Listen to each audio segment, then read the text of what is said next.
Yo, what it do? Happy mode. Peace and blessings to everybody, man. This is just the lesson for today.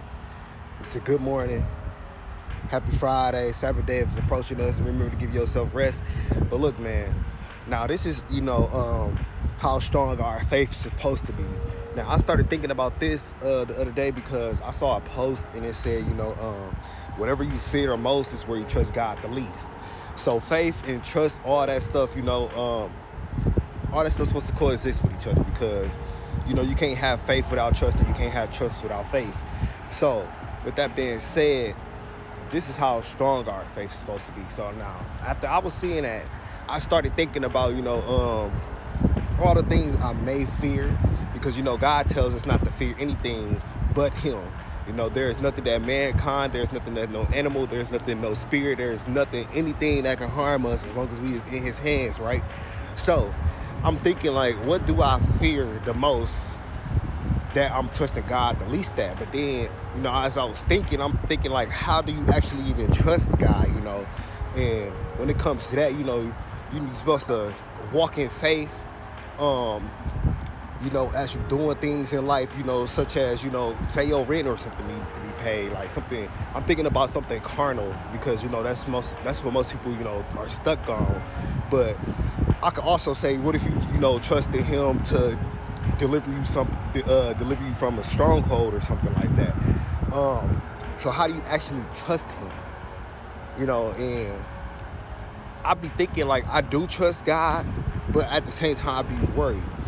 So how do I actually trust him without being able to see him?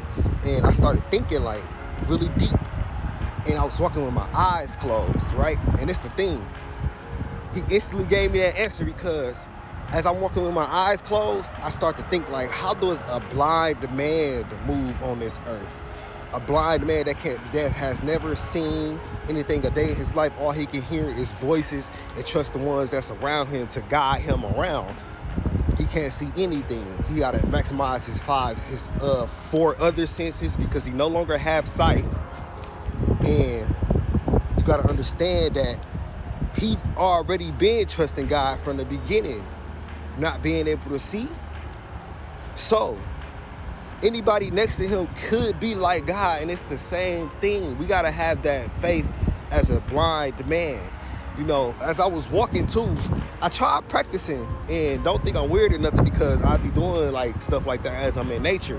I started trying to practice, letting my body walk on its own, trying to have God take my footsteps, because when you look around, you're gonna try to memorize the room with your eyes closed.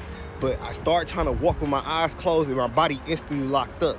And that's why I found out where I really don't trust God at. I'm supposed to trust him with everything, but I can't even, simply do things like as close my eyes and trust him to take my next few steps. My body instantly started to lock up, and that's the faith and trust we're supposed to have in God. We're supposed to be able to do things without even having to worry about where we even being taken next.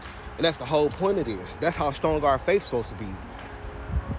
And that's really gonna be it for this, man. That's just a reminder, it's gotta be a blind faith, a blind trust.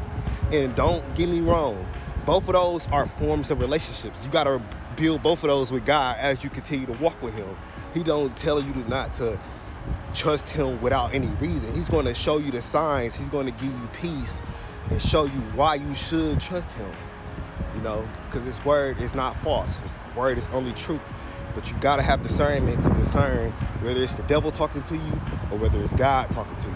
But that's it for this video, man. Peace and blessings. I hope everybody have a good morning, a good day, a good weekend. And we finna go ahead and turn up for the Sabbath day.